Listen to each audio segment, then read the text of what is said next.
All right, everyone.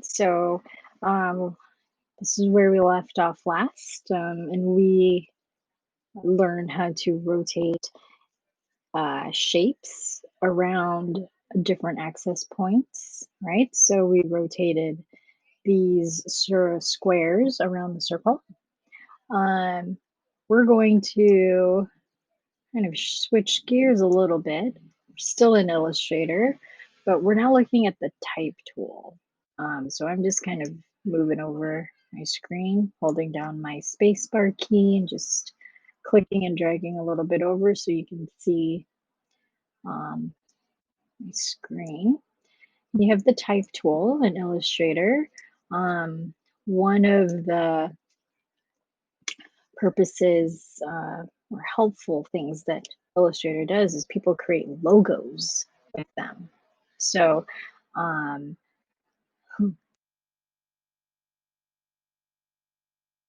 logo, so you can design things with it. And one of the wonderful parts of Illustrator is that you can manipulate things to the point that it's very customizable.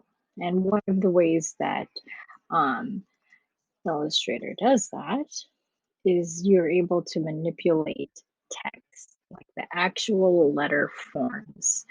Um, and so I got my type tool, I typed out a word. No, um, I'm going to select the typeface. So find one that you like.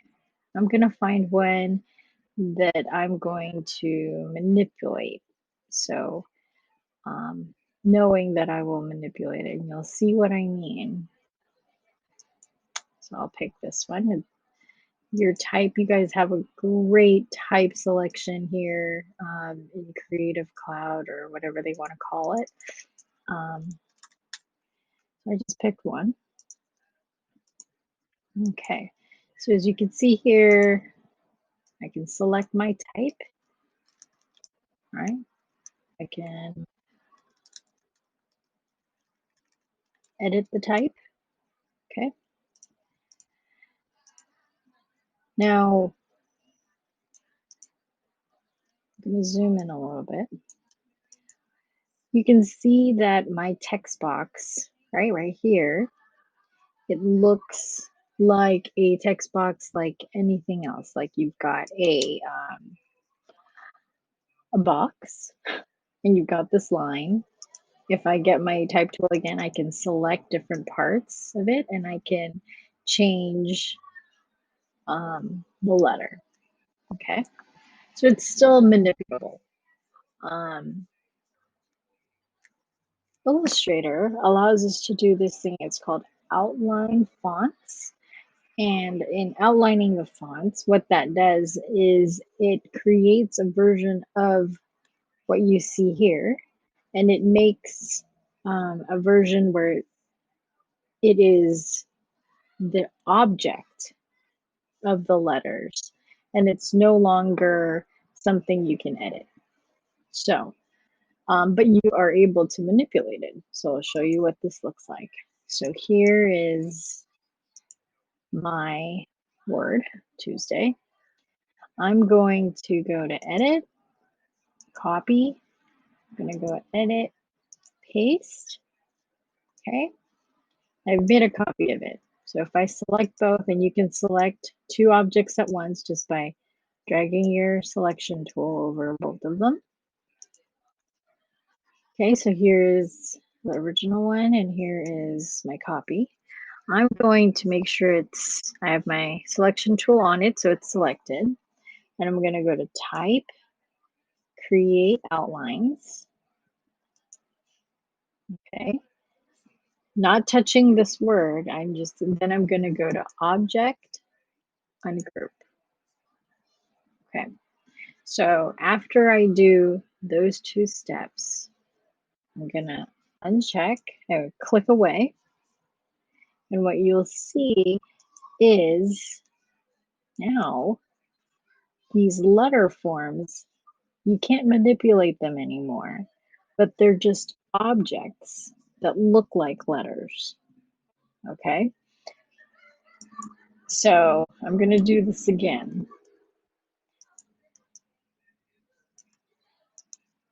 So just so you can see it. Now all of these, since they're objects, you can rotate them, you can stretch them,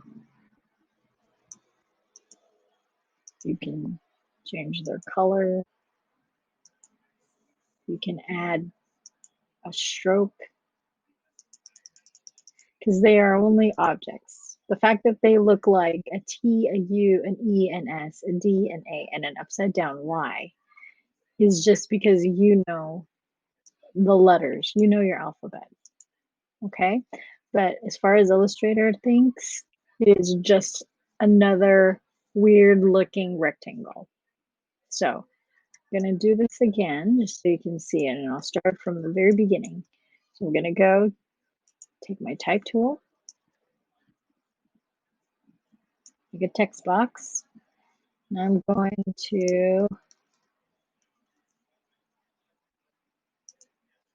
pick a different word, a different font this time, just for variety's sake.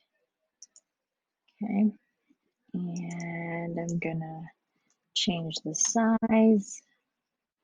I'm gonna make it all caps, so I'm just gonna retype it. Friday, almost, well, not almost there, but you're working towards it. Okay, so there's my type that I created, and I'm going to go edit, paste.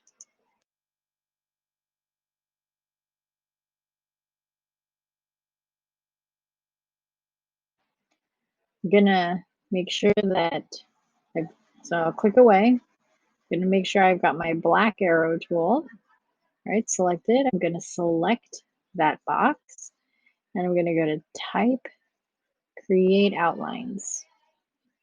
Okay, without touching it, I'm going straight into object and group. Now I'm gonna just click away, and every single one of these letters should be like individual objects. So I can change the color if I wanted to. I can, like what I did before, I can add a stroke. You can change the color of the fill and the stroke. Okay. And I'm gonna save. So Command S. So I'm gonna just save where I am. I'm gonna zoom in a little bit. I'm gonna show you another cool thing. So we've been able to move objects and scale objects, right? Using our black arrow tool. You can shrink things down, you can move it, you can rotate it. Well, right next to it, as you see, there is a white or direct selection tool, okay? And this allows us to manipulate the elements a little bit further. So while the black arrow tool allows me to move things around, I can get my white arrow tool and I can actually select just one of these points. I'm just clicking over one of the points, clicking and dragging, and I can edit that one point. So I can further manipulate that letter form. Okay, so I can do it point by point if I wanted to. I can select like one side, like these 2 points of that F, and I'm just using my arrow key on the keyboard right now, and I'm making it extend. Okay, so all you need to do that is you get your white arrow tool and you click over the part of the letter that you want to manipulate. And so if you do that enough, right? So I'm going to kind of zoom out so you can see this. You can explore, see what happens. You know, some things might look good, some things might not, but this allows you to manipulate these letter forms so they're absolutely customizable to you. Okay. Um, so that's how we, in Illustrator, can manipulate letter forms, right? Um, you can type out a word, create outlines, ungroup it, click away, and then you can individually select these letter forms or objects, right? This is what I could manipulate. These are now objects that look like letters, two totally different things. But I can manipulate them and make them my own individual. And so a lot of times, you know, for logos, some people will draw their own font or draw their own shape, or we're going to look at combining shape and letter through a different process. But that's how much control you have over text in Illustrator. It's a very powerful tool. So in the next video, I'll show you guys how you can do compound shapes. So you can actually combine things. So it is one lockup, and you'll see what I mean. But practice making some outline type for your assignment, and kind of just play around, explore, see what you can do. All right. All right. So till next time.